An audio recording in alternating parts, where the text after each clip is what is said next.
예, 오늘도 힘든 일 마치고 집으로 돌아가고 계시는 시민 여러분 반갑습니다. 이곳은 강남역 8번 출구 앞에 마련되어 있는 함정 직업병 문제의 올바른 해결을 촉구하는 농성장입니다.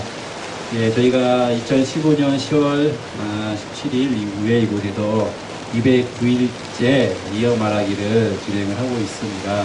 여전히 함성은 제대로 된 사과와 배제 없는 보상에 대해서는 아무런 이야기를 하지 않고 있습니다. 그리고 모든 문제가 다 해결되었다고 그렇게 언론을 이용해서 자신들의 주장을 거짓 선전하고 있습니다.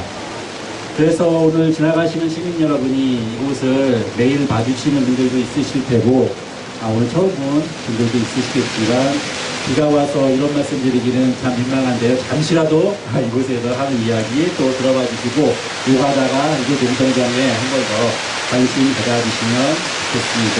그러면 209일차 이어 말하기 오늘 비가 오는 중에 또 이렇게 한번 시작해 보겠습니다. 예, 오늘은 좀 더 특별한 손님을 모셨습니다. 예, 우리 날씨가 안 좋은, 날씨가 좋았으면 이 선망을 열어놓고 그러게요. 예, 지나가는 분들과 함께 이야기했으면 좋겠는데 오늘은 영화감독 김정우 감독님을 모시고 예, 오늘 이어 말하기 해보도록 하겠습니다. 네, 반갑습니다. 먼저 너무 늦게 와서 죄송합니다. 오늘이 211회라고 알고 있는데, 근데 210일 만에 와서 너무 죄송합니다.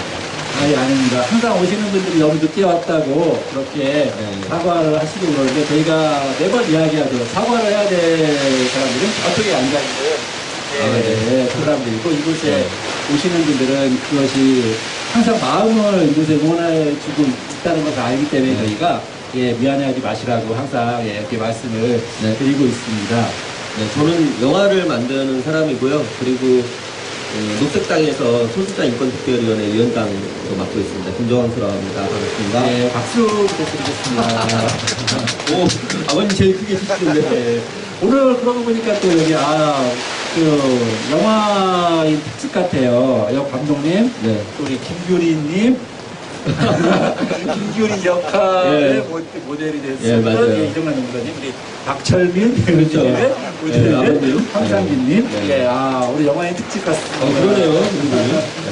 이따가 김동민님 보실 때 내가 뭐라고 또 얘기를 해야 될지 지금 막 머릿속에 막 돌아가고 있는데 무슨 특집을 해야 될지. 일단은 지금 당장 넘어가고요. 이제 감독님이시라 또 뭘 소개를 또 따르게 드려야 될지 모르겠는데 조금 더 본인 소개 다시 한 번만 좀 부탁드릴게요. 네, 저는 청년필름이라는 영화사에서 영화를 제작하고 있고 또 가끔씩 감독도 하고 있는 사람이에요. 저는 사실 한양대 연극영화과를 나왔어요.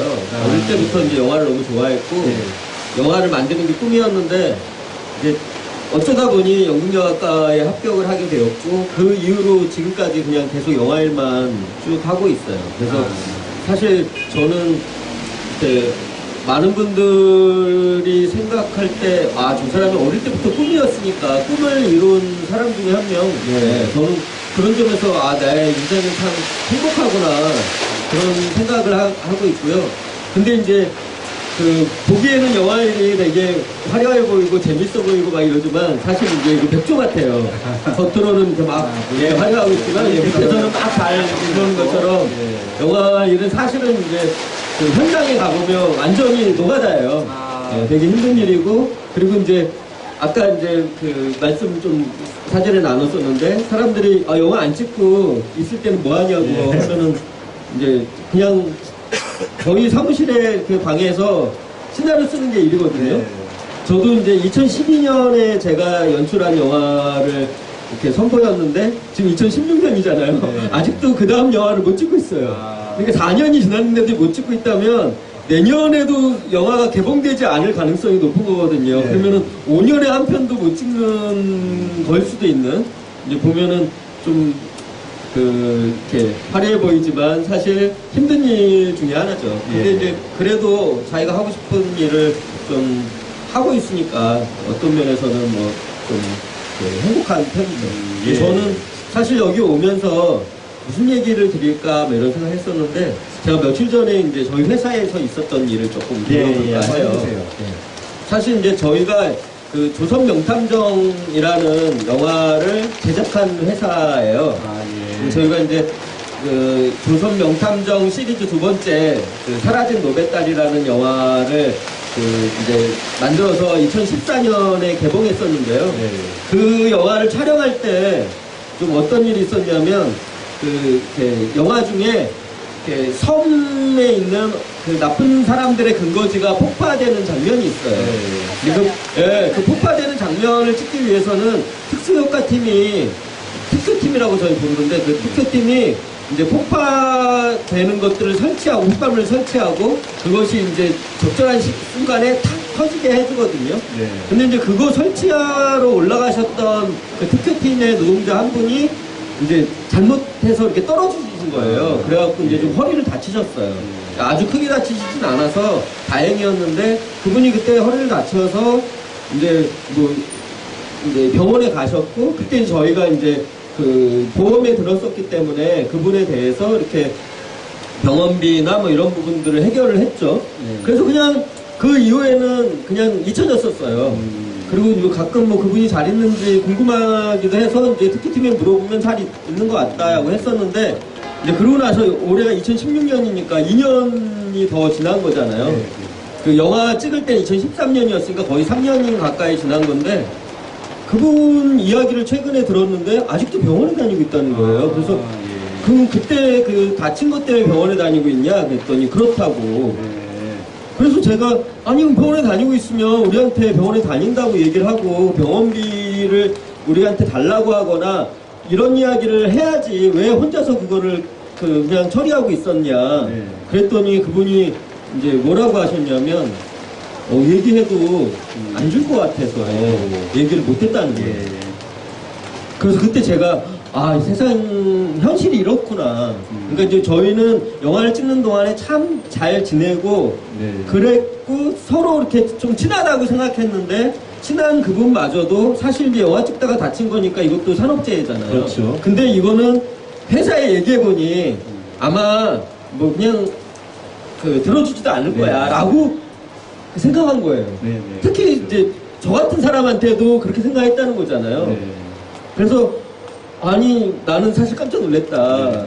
얘기했으면 그것을 같이 어떻게 풀지 해결하려고 같이 노력을 했을 텐데 아 그렇게 힘든 얘기였냐 했더니 아니 뭐 그렇잖아요 라고 얘기하시더라고요. 그래서 이제 알게 됐으니까 다행이죠 제 입장에서는. 왜냐하면 제가 모르는 동안에는 제가 나쁜 사람이 돼가고 있었던 거잖아요. 그분은 이제 뭐 얘기도 소용없겠다고 해서 얘기 안 하셨지만 어쨌든 그냥 객관적인 사실만 봤을 때는 영화를 찍다가 다쳤는데 뭐 회사는 그 다친 거에 대해서 그때 초반에 병원비만 해결하고 그 다음에는 남을 나라 했다라고 이제 이렇게 보여질 수도 있는 거니까.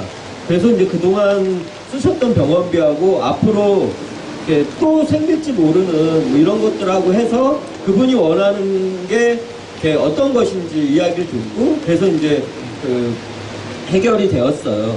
근데 이제 그런 과정을 겪으면서 아 사람들이 이렇게 자기가 업무상 이렇게 생긴 업무로 인해서 생긴 이 문제에 대해서 재해에 대해서 이렇게 얘기 못하는 사회구나 우리 사회가. 그래서 아 이거는 정말 큰 문제잖아요. 그렇죠. 그래서 이런 것들을 정말 잘 바로잡지 않으면 안 되겠다 그런 생각이 들었고 그러면서 아 앞으로 그분들이 말하기 전에 회사가 먼저 챙겼어야 되는 거였는데 내가 그걸 못했구나. 그래서 나도 사실 이렇게 막 맨날 삼성을 향해서 그러면 안 된다고 이야기해놓고 사실 알고 보면 나도 그냥 뭐 그분 잘 있겠지 뭐라고 그냥 쉽게 생각하고 넘어갔었구나. 그래서 나부터 작은 일부터 이렇게 실천해야 된다 뭐 이런 또 반성이 들었고요. 그러면서 이제 삼성에 대해서 다시 한번 생각하게 되었죠. 이게 우리 같은 조그만 회사도 몰랐을 때는 모르지만 알고 나서는 그것을 해결하려고 노력하는 게 사실 인간에 대한 예의고 기본인데 삼성이 몰랐으면 몰라도 네. 알고 있는 거잖아요. 그렇죠. 이제 정말 수백 명이 이렇게 죽음에까지 이르는 그런 일을 이렇게 지금도 일어나고 있는 일이고 삼성이 이것을 모르고 있는 일이 아닌데 네. 알면서도 아직도 그것에 대해서 이렇게 공개적으로 사과하지도 않고 그리고 그 정확하게 산업재해로 인정하지 않으려고 하는 거 네. 그거는 정말 그 잘못됐다고 생각하고요. 그 우리나라 굴지의 기업이고 우리나라 뭐 1등 기업이라고 네. 자기 스스로 이야기하는 삼성이 이러면 안 되는 거죠, 네. 사실. 그렇습니다. 진짜 우리 김종환 교수님 말씀하신 것처럼 이게 처음에는 저희 이 문제가 터졌을 때 이제 삼성은 그랬거든요. 아 그럴 리가 없다. 네. 그럴 리가 없다. 하지만 살아있는 증거들이 그러니까. 그리고 이미 고인이 계신 증거들이 그때 살아있는 증거들은 내가 투명하고 있다는 네. 사실을 이제 목소리 옆에서 외친 분들이 나타나기 시작했고 네. 이제 그다음에 안타깝지만 또 돌아가신 분들의 돌아가신 유족들이 네. 우리 가족이 여기서 일하다가 이런 병을 네. 걸려서 돌아가셨다라고 외치면서 이게 증거들이 나타나기 시작을 했거든요. 그러면 깨끗하게 그리고 책임있게 진심으로 그 문제를 인정을 하고 사과를 하는 게 순리잖아요. 그렇죠. 몰랐으면 몰라도 알았는데. 예. 하지만 9년이 지난 지금까지 여전히 삼성이 이제 사과를 하지 않고 있어요. 원래 이게 9년 동안 이 문제를 이제 이어오면서 이제 사실 삼성은 아예 인정을 하지 않았었거든요. 그리고 이제 피해자들이 산업재해를 신청하려고 하는 것을 막 방해하기도까지 그렇죠. 했죠. 영화에도 나왔었잖아요. 그렇죠. 근데 이제 뭐 이건희 회장이 쓰러지고 이제 또 하나의 약속이 개봉이 되고 이제 그러면서 사회 여론이 이제 안 좋아지니까 사실 보면 이제 부회장이 나서서 뭐 일단 유감 표명을 하고 이 문제를 해결하겠다 이러면서 마치 이 문제가 다 해결된 것처럼 이제 그렇게 넘어왔는데 사실은 이제 이 반올림 피해자 가족분들이 요구했던 사과는 아주 간단하지만 단순하고 간단하지만 분명한 거였거든요. 삼성이 책임이 있다. 네. 그리고 삼성이 이 피해자들이 산업재해 신청하려고 했던 것을 방해했던 행위들에 대해서 인정하고 사과를 해라. 그게 이제 이 피해 당하신 분들의 마음을 이제 어루만지고 마음에 다가설 수 있는 그런 사과라고 이제 모를까봐 삼성이 모를까봐 아주 구체적인 내용까지 제시를 해줬는데도 삼성은 이제 권오현 부회장이 유감 표명했던 정도가 사과다 자기들은 이제 그러고 있어요. 이게 보면은 그 위안부 문제하거나 세월호하고 되게 비슷해요. 네. 보면은 그 지금 위안부와 관련된 것도 일부는 정확하게 사과하지 않았잖아요. 근데 뭐 유감 표명한 것을 사과라고 인정하라라는 식으로 오히려 피해자들한테 이야기하고 그리고 돈으로 해결하려고 하고 네. 정확하게 진상을 밝히고 그거에 대해서 사과를 하고 재발 방지 이런 것들을 선제적으로 해야 되는데 그거 하지 않은 상태로 돈으로 해결하려고 하고 그리고 피해자들에게 돈을 요구하는 사람들인 것처럼 매도하고 맞습니다. 예. 세월호도 되게 비슷하잖아요. 그렇죠. 예, 근데 우리 사회가 정말 이 문제에 있어서만큼은 이건 정말 아주 기본적인 거잖아요. 저는 기업이 그 노동자에게 기본적으로 해야 될 도리 중에 하나라고 생각해요. 네네. 기업에서는 노동자들이 일을 할 때 이 노동자들이 절대 다치지 않도록 해야 되는 게 기업의 의무잖아요. 맞습니다. 예, 근데 그 의무를 소홀히 했다. 몰랐다고 하면, 아, 우리가 소홀히 했었구나. 고쳐야 되는 거고, 그리고 그것에 대해서 반성을 하고 사과를 해야 되는데, 그것을 떠나서 그냥 자기네들 책임이 아닌 것처럼 이제 그러고 있고, 오히려 피해자들한테 너희들이 증명해라고 떠넘기거나, 아니면 무리한 요구를 하고 있는 것처럼 이야기하고, 그리고 더 이렇게 물러서다가 안 되면 돈으로 해결하려고 하는, 예, 이거는 정말 그 기업의 아주 기본적인 도리를 안 하고 있는 거다. 예, 게다가 삼성은 자기네가 또 하나의 가족이라는 그런 캐치프레이즈를 그렇습니다. 쓰고 있는 사람들인데, 만약 자기 가족이라면, 자기 가족이 삼성이라는 회사에서 그렇게 병에 걸릴 정도로 일을, 그 힘든 일을 하고 있었다. 그 상황이 그렇게 악화될 때까지도, 지금까지도 그 상황을 개선하지 않고 있는 거잖아요. 근데 그거에 대해서 말로만 또 하나의 가족이라고 하고 네. 가족 대우는커녕 정말 기본적인 노동자의 대우도 안 해주고 있는 거죠. 그렇죠. 네. 아까 이제 영화 현장 말씀하셨던 것처럼 실제 이제 삼성에서 일하는 많은 노동자들이 네. 힘들고 아파도 이야기를 못한 거예요, 사실 이게. 뭐 그분들 정도의 차이가 있겠지만 영화 이제 현장에서 이렇게 또 이야기를 하면은 또 내가 이 그 촬영 일정에 무리를 주지는 않을까. 맞아요. 또 내가 한두번 빠지다 보면은 이제 나보고 내 일을 그만두라고 하고 다른 사람은 내 역할에 채우면 어떨까. 이런 이제 두려움과 공포 이런 것을 이제 가지고 계시다 보니까 적극적으로 자기 몸이 아파도 이야기를 못하고 그러니까요. 병이 더 악화되는 상황이 생기는데 사실 이제 삼성에서 똑같은 일이 계속 반복되었던 거거든요. 계속 경쟁으로 내몰고 일하시던 분들 이제 경험담을 들어보면 뭐 밥 먹을 시간도 없으니까 실적 경쟁을 하느냐고 화장대에서 뭐 땀 같은 거 먹고 쓰시고 뭐 거의 무슨 60년대 군대 얘기 듣는 네. 듯한 그런 일들이 얼마 전까지도 삼성에서 벌어졌다라는 네. 거죠. 네, 그리고 우리나라 국민들이 지금도 가장 가고 싶은 기업이 삼성이잖아요. 네. 그 삼성에 가고 싶은 이유는 삼성에 다니면 일단 생활이 안정된다. 네. 생활이 안정된다는 건 행복하게 살 어떤 기본적인 그 기반을 갖추게 될 거라고 생각하는 건데 삼성에 다녀서 병에 걸리고 그렇죠. 그 병에 걸려서 이렇게 목숨을 잃을 정도까지 된다라고 생각하는 사람들이 없잖아요. 네, 맞습니다. 네. 근데 그런 일이 발생했다면 그거는 삼성전자가 책임져야 되는데 네.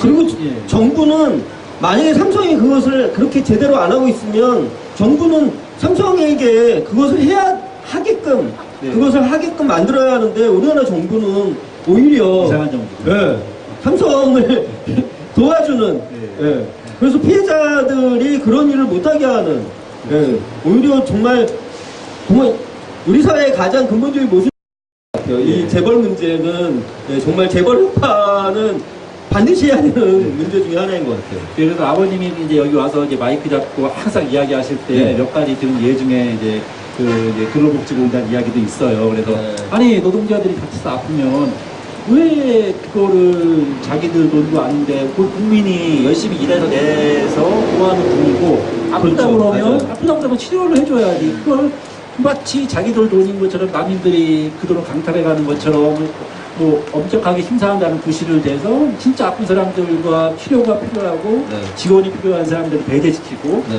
그러면서 사실은 그 돈은 사실은 이제 근로복지공단에 이 기금이 굉장히 많이 쌓여 있거든요. 예, 그걸 아껴야 될 돈이 아닌데 그렇게 쌓아놓고 아프신 분들은 오히려 건강보험으로 또 이제 문제를 해결하시는 거예요. 산업재해 그렇죠. 인정을 못 받는 그러면은 사실은 정확히 쓰여야 될 돈은 못 쓰이고 다른 데서 또 돈은 또 고갈되는 이런 네. 또 모순을 벌어지고 있는데 이것의 근본적인 원인은 역시 삼성에 있는 거죠. 그렇죠. 정부가 제대로 일을 못하는 것도 있지만. 네. 사실 그 우리나라 이 대기업의 문제, 재벌의 문제는 어제 오늘 일은 아니잖아요. 네, 그렇습니다. 예.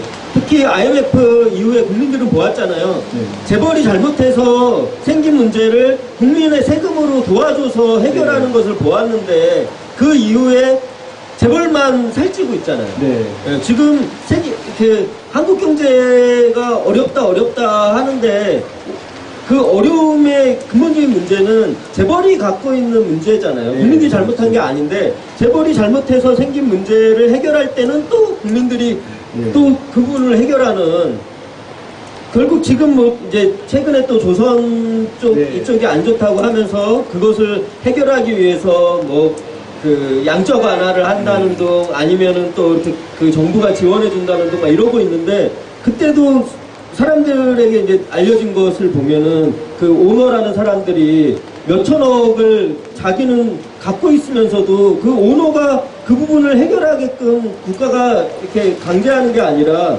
국민 세금으로 이렇게 또 하려고 하는데 그렇죠. 네. 그 국민 세금으로 도와주는 거예요. 결과적으로 살찌는 거는 네. 국민들이 아니라 예, 재벌이 살찌는 거니까 우리 경제의 이 악순환은 빨리 해결돼야 될 것 같아요.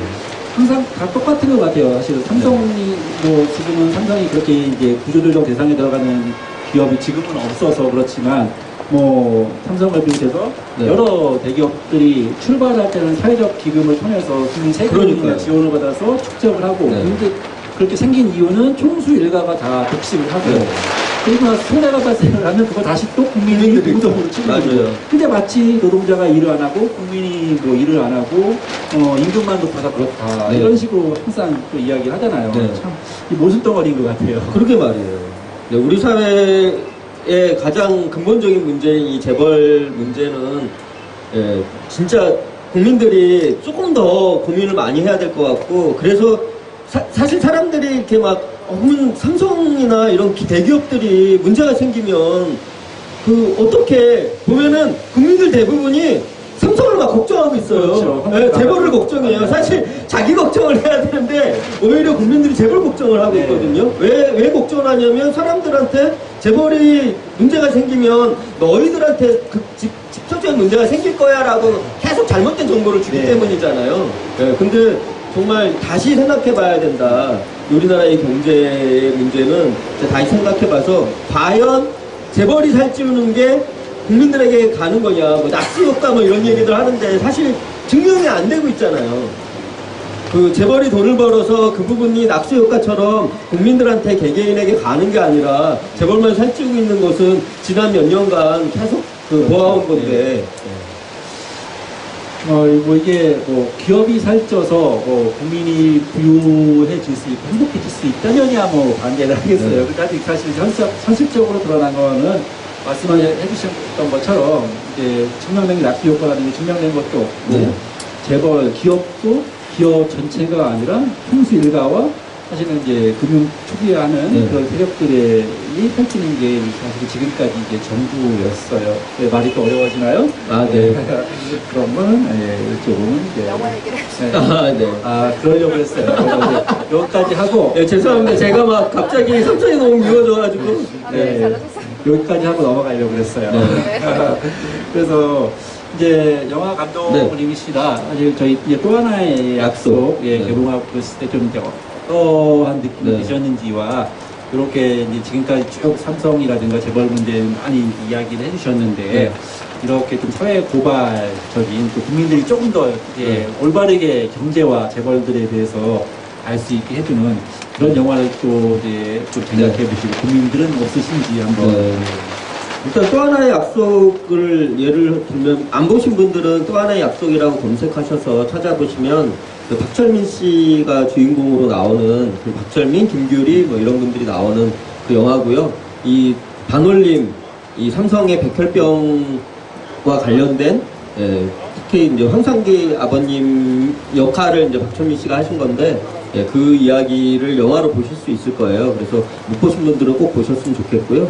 원래 제목을 또 하나의 가족이라고 하려고 했는데 또 하나의 약속이라고 제목을 바꿀 수밖에 없었던 것은 사실은 여전히 그 삼성의 눈치를 보는 너무 많은 사람들이 있기 때문에 만약 제목을 그 또 하나의 가족으로 하면 이렇게 일반 극장에 걸기 어려워질지도 모른다라고 옆에서 너무들 걱정을 하시니까 제목을 또 하나의 약속이라고 바꿀 수밖에 없었던 그런 슬픈 뒷이야기가 있는 그런 영화예요.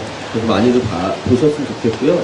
저는 그 외국 영화 중에는 에린 브로코비치라고 그 줄리아 로버츠가 나오는 영화가 있어요. 그 영화는 줄리아 로버츠가 법정에서 그 사람들의 문제를 대신해서 싸워주는 이야기예요. 그분이 그 처음부터 무슨 그 변호사거나 뭐 이런 게 아니라 정말 평범한 그 엄마인데 가정주부면서 애기 엄마인데 이분이 그 미국 내에 어떤 그 지역에서 발생한 그 병과 관련된 이 병이 왜 생겼을까에 대해서 관심을 가지고 그 병이 그 어떤 문제, 이게 제가 얘기 드리면 이게 영화를 보기에 재미없을까봐 그런데 어떤 문제 때문에 발생한 거고 그 문제를 가지고 그 법정에 싸워서 결국 승리하는 이야기거든요. 저는 그 영화도 한번 꼭 보시라고 또 줄리아 로버츠 좋아하시는 분들이 있으면 더 보시라고 얘기 드리고 싶고요. 이런 영화들이 이제 줄리아 로버츠가 나오는 에린 브로코비치는 결국 해피엔딩이에요. 근데 이제 우리 또 하나의 약속은 해피엔딩은 아니잖아요. 근데 이제 우리 이 또 하나의 약속이 우리도 이제 또 해피엔딩이 될 수 있는 그런 그런 날이 좀 빨리 왔으면 좋겠고, 그러기 위해서는 많은 분들이 같이 좀 고민하고 좀 노력해야 될 것 같아요. 저한테도 이제 그런 얘기 많이 하세요. 제가 이제 그 한진중공업 싸움이나 네. 아니면 쌍용자동차 싸움이나 최근에 이제 유성 노동자들 싸움에 이제 좀 연대하고 있는데, 그런데 이제 가서 연대하고 그러면 우리 그걸 영화로 만들어 달라. 네. 그래가지고 제가 그래요. 그러면서 지금 약속한 게 한진과 그 쌍차는 제가 약속을 해놨는데 아직도 못 만들고 있어요. 그래서 이제 저번에 유성기업 이제 싸움에 이제 제가 금요일마다 이제 가서 그 영화를 상영하고 그리고 이제 사람들하고 관객까지 하고 막 이런 식으로 하고 있는데, 지난주 금요일에 유성 그 노동자 한 분이 우리 얘기를 영화로 만들어 달라. 그래서 내가 사실은 그 한진과 쌍차도 약속을 했는데 아직 약속을 못 지키고 있다 그랬더니, 한진 쌍차보다 유성이 더 먼저라고 막 얘기하시는 거예요. 그래서 아니 왜요? 그랬더니 그 유성 싸움도 굉장히 오래됐거든요. 2011년부터 좀 싸우고 계신데, 그 유성 싸움이 사람들한테 좀 알려줄만 하면 한진이나 쌍차가 이렇게 좀 더 절박해 보이는 식으로 이렇게 알려줘서 자꾸 뒤에 가려준다고 그러시면서, 그 영화만큼은 유성이 먼저 나왔으면 좋겠다 그러면서 그 꼭 만들어달라고 이제 말씀을 하셨는데, 예, 저도 이제 뭔가 그 우리 사회의 현실을 제대로 담은 영화를 좀 만들어보고 싶은데, 사실 이제 좀 쉽지가 않아요. 영화 작업이라는 것이 쉽지가 않아서, 말씀드린 것처럼 아직 한진 쌍차도 못 만들고 있는데, 열심히 준비해서 언젠가는 빨리 만들도록 노력하겠습니다. 사실 그 외국 영화 중에는 그런 그 싸움을 다룬 영화들 중에도 굉장히 대중적으로 그 인기도 있는 영화들이 있거든요. 예를 들면 빌리 엘리엇 같은 영화가 그 영국의 광산 노동자들의 싸움과 빌리 엘리엇이라고 하는 이 소년의 이야기를 잘 섞어서 이렇게 잘 만들었잖아요. 뭐 그런 영화들이 꽤 많이 있는데, 우리나라는 아직까지 이제 그런 영화들이 많지는 않잖아요. 그래서 우리나라 영화인들도 사실 고민은 많은데 어떻게 이제 이걸 잘 붙여서 잘 만들까 고민하고 있는 중이니까요. 저도 그렇고 다른 영화인들도 그러니까 조금만 더 기다려 주시면 좀 좋은 영화들로 이렇게 좀 인사드리지 않을까 싶어요. 예. 좀 많은 분들이 기대하고 있을 것 같아요. 또 생생한 이야기, 그리고 우리 사회에 정말 치유해야 할 또 이야기 주제들에 대해서 영화를 만들어지면 좋겠다라는 바람들이 많은 분들을 가지고 계실 거고, 네. 그런 영화가 좀 빨리 나왔으면 좋겠다라는 생각이 드네요. 그리고 이제 감독님 이야기 들으니까 이제 한진 중공업 사태 때 이제 그 한진 작업부 이러시고 영화 배우 김꽃비 씨 같이 이렇게 포토 타임 맞아요. 부산영화제 레드카펫에 한진중공업 이 작업복을 입고 하셨죠. 갔었죠. 네, 그래서 김꽃비 씨도 언제 한번 보셨으면 좋겠다라는 생각이 아, 진짜요? 제가 사심 가득한. 제가 얘기를 꼭 할게요. 예. 꽃게 나왔을 때 상당히 인상적이에요. 아, 네. 꽃게였나요? 그 똥파리. 똥파리. 여기 영화 제목이. 네. 네. 사심 가득한 또 이야기. 처음으로 제가 위험하게 하면서, 위험하게 하면서 신석희 이야기. 보고 있나? 네, 제가 코피 씨한테 연락 한번 꼭 정동진 영화제 한번 사회 공부도 제가 해봤습니다. 코피 씨는 그 데뷔작이 저희 회사에서 찍은 질투는 아임이라는 영화예요. 그 영화에서 문성근 씨의 딸로 나왔어요. 중학교 3학년 때. 네, 그때부터 이제 연기를 시작했고, 그래서 이제 저희랑 되게 친하거든요. 근데 코피 씨가 그때 이제 한진중공업 그 작업복을 입고 그 레드카펫에 갔을 때도 제가 이제 한진중공업 싸움이 막 이렇게 벌어지고 있을 때였는데, 부산영화제가 이제 있었고, 그래서 부산영화제 레드카펫에서 한진중공업 싸움을 좀 알리고 싶다. 어떤 방식이 좋을까 막 고민하다가, 여배우가 이 한진의 작업복을 입고 레드카펫을 걸으면, 그것만큼 그 영화제에 손상을 안 주면서 이렇게 이야기를 할 수 있는 게 되겠구나 해서, 정말 많은 여배우들한테 제가 이렇게 전화를 해서 그 한진중공업 그 작업복을 입어줄 수 없겠느냐, 우리가 좀 예쁘게 만들었다, 막 스피들도 이렇게 달리고 막 이렇게 했다, 막 그랬는데 되게 부담스러워 하시죠, 당연히. 네, 그랬는데 코피 씨가 함께 재밌겠다 막 이러면서 제가 해볼게요 한 거예요. 그래서 코피 씨가 참 용감하구나, 그런 생각을 했고요. 그 이후로도 코피 씨도 이렇게 우리 한국 사회의 현실에 대해서 이렇게 막 눈 감고 있는 친구가 아니어서 제가 한번 이어 말하기에 모시고 오겠습니다. 아, 고맙습니다. 예, 이 사회적인 관심, 사회적인 이야기에 대해서 또 많이 하셨는데, 네. 사실 또 우리 김규광 선님이 이제 살아오신 삶도 또 여러 가지 사회적으로 많이 관심을 또 받으셨던 그 삶인데, 뭐, 개인적으로 좀 여쭤봐도 괜찮죠? 예, 그래서 사실은 이제 커밍아웃 하시고, 또 이제, 물론 결혼, 이제 사회적으로 이제 관심도 가지셨는데, 그런 이제, 사실은 어떻게 보면 또 그냥 본인의 삶이신데 이게 너무 지금 조명을 받는 것에 대해서 부담스럽지 않으신지 또 이제 그런 삶을 살아가시면서 느끼고 계시는 또 이야기해주고 싶은 좀 문제점이 있으면 한번 좀 말씀 좀 부탁드리겠습니다.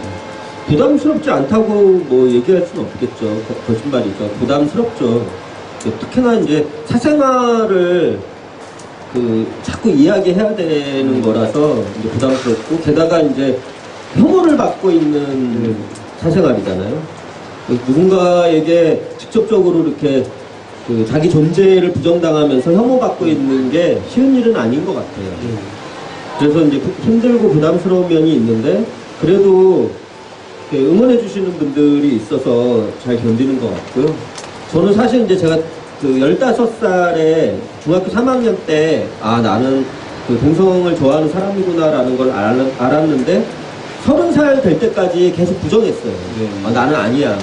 그런 마음이 들 때마다 나는 아니야 하면서 부정을 계속했고 결과적으로 고치고 싶다. 나도 이성을 좋아하는 사람이 되고 싶다고 해서 여자친구도 사귀어보고 뭐 종교의 힘에 기대도 보고 뭐 기도도 정말 많이 했고 또 종교적인 벌도 스스로 많이 주었어요. 만약에 내가 오늘 뭐 어떤 이렇게 남자를 대상으로 그런 마음이 생기면 오늘 또 너는 죄를 지은 거야 라고 하면서 뭐 주기도문 1000번을 외워야 돼 뭐 이런 벌을 주거나 그런 식으로 자기 자신을 계속 학대하는 일을 했었는데 30살 무렵에서야 어떤 걸 깨달았냐면 내가 사회를 향해서 나를 인정해달라고 이야기했었지 내가 먼저 나를 인정한 적은 없었구나 이런 생각을 했어요. 그래서 그때 들었던 생각이 나도 나를 인정하지 않으면서 사회를 향해서 다른 사람을 향해서 인정해달라고 요구했었구나. 기본이 내가 먼저 나를 인정하는 거구나. 그래서 그때서야 비로소 나를 이제 어떤 존재라는 것을 인정을 하게 되었는데 그런까지 한 15년이 걸린 거거든요. 오래 걸리셨어요. 네, 그때 이제 제가 어떤 결심을 했냐면 적어도 우리 후배들만큼은 나처럼 15년은 아니었으면 좋겠다. 자기를 부정하는 일이 적어도 15년은 아니었으면 좋겠다.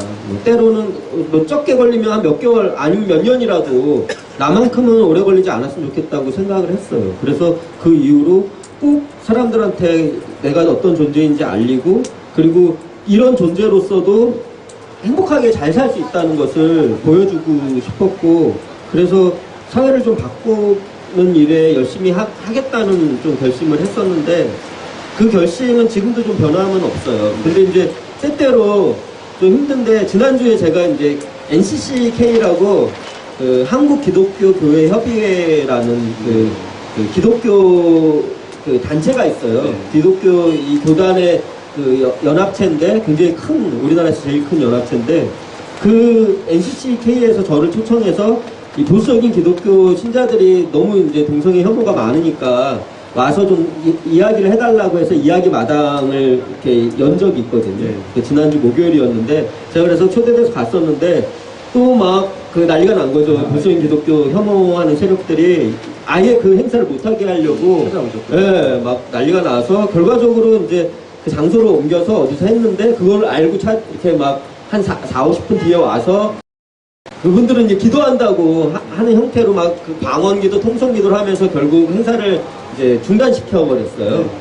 근데 이제 그 사람들이 너무 많이 들어오니까 이제 경찰이 제 신변이 조금 위협을 이렇게 당할지도 모른다고 생각하셔서 목사님들하고 이제 경찰이 저를 이제 밖으로 이렇게 보호해서 데리고 나오셨는데 그 나오는 동안에도 막 그 옷을 잡아 끌거나 가방을 잡아 끌고 그렇게 저를 향해서 계속 혐오 발언들을 하시고 뭐 지옥 갈 거야 그 혐오에 대한 이야기를 계속 하셨어요. 근데 그 사람들을 이렇게 안 보고 싶지만 이제 계속 보게 되잖아요.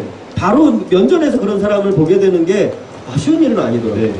네, 저는 사실 나는 좀 멘탈이 강해서 괜찮아 라고 좀 생각했었는데 결국 이제 그런 사람들 막 수백 명을 보고 이제 그 공간을 나와서 택시를 딱 탔는데 이렇게 한숨이 이렇게 긴 한숨이 나오더라고요. 그래서 내가 진짜 힘들구나 이렇게 맞닥뜨리는 게 힘든 일이구나라는 걸 좀 알게 되었고요. 힘들 때는 힘들다고 말해야 된다라고 생각해서 그 다음에 몇 사람한테 사실 나 이런 일이 있었고 힘들었어라고 얘기했는데 그러고 나니까 조금 풀리긴 하더라고요. 근데 그런 힘든 일이 있지만 외국의 인권 선진국이라는 나라에서는 이미 이 동성애와 관련해서는 이제는 그 인권의 문제로 인식하고 그래서 그 존재를 부정하거나 혐오하는 일을 하는 사람들에 대해서는 그거는 기본이 안 돼 있는 거야 라고 이야기하는 시대가 되었거든요. 그래서 우리 사회도 지금은 혐오하는 사람들이 정말 말도 안 되는 혐오들을 쏟아내고 있지만 이게 이제 뭐 빠르면 한 10년, 15년, 뭐 길면 뭐 20, 30년 안에는 해결되지 않을까. 그리고 또 그걸 해결하기 위해서는 조용히 있는다고 해서 해결되는 게 아니니까 누군가는 싸워야 하니까 그래도 좀 멘탈이 좀 강하고 그래도 좀 세상을 좀 더 내가 좀 더 열심히 해야지 뭐 이런 생각하면서 힘내고 있습니다. 예, 이게 좀 본인의 원하는 삶을 살아가기 위해서 이렇게 힘든 과정을 또 거쳐야 한다는 게 어떻게 보면은 안타깝기도 하고 어떻게 보면 말이 안 되는 것 같기도 하지만 뭐 우리 사회를 살아가고 있는 많은 분들이 또 그런 고통을 견디면서 이 사회를 좀 버텨나가고 계시는 것 같아요. 네. 예, 사실 뭐 이제 동성애 문제도 예전에는 근데 오히려 아예 지금은 혐오가 그게 달하고 있는데 이전에는 어떻게 보면은 아예 부정을 사회적으로 존재가 없는 것처럼 없는 했죠. 존재, 맞아요. 유령 같은 존재. 그래서 저는 어떤 면에서는 지금 그게 달한 혐오가 오히려 어떤 면에서 발전한 그럼요. 이제는 존재가 있는지는 아는 거잖아요. 물론 그 존재를 부정하려고 하는 거지만 존재 자체가 없었다고 했던 시절보다는 훨씬 나은 시절이죠. 그렇게 좀 그런 생각이 들기도 했고 그러한 내용들이 사실 동성애 문제는 곳곳에 많이 있잖아요. 사실 그렇죠. 다른 각도로 보면 삼성 직업병 문제도 삼성이 부정했던 것에 대해서 이게 아예 없는 이제 그런 분명히 피해자들이 있는데도 그 사람들이 유령처럼 취급하고 없다 우리는 없다라고 했던 것을 넘어서 지금은 정말 그것을 어떻게 해결할지에 대해서 싸우고 있는 그런 상황인 거죠. 그리고 뭐 많진 않지만 법원이 산업재해로 인정하는 판결들도 나오고 있고 중재를 하라고 했던 것도 법원이잖아요. 그래서 이런 문제점에 대해서 우리가 함께 이제는 지금까지 가려져 있고 유령 시켜받았던 문제와 진실들이 점점 더 제 모습과 자기 갈 길을 찾아가고 있는 상황이 아닌가. 그래서 우리 모두가 그런 식으로 함께 서로를 응원하면서 해나가야 되지 않을까 그런 생각을 또 해봅니다. 맞습니다. 그래서 오늘 여러 가지 정말 하루 종일 이야기를 많은 이야기를 가지고 계시는데 한 번 더 저희가 또 보셨으면 하는 생각. 제가 다음에 꽃빛 씨랑 같이 올게요. 제가 저 영화 얘기도 좀 더 하고. 제가 보통은 사회를 보겠다고 하지 않았거든요. 항상. 항상. 꽃피가 오면 꼭 사회를 보실. 오지 않게 없으면 하겠다. 없으면 하겠다. 누가 먼저 해라. 꽃피만큼은 내가 하겠다. 이렇게 된 거죠? 알겠습니다. 네.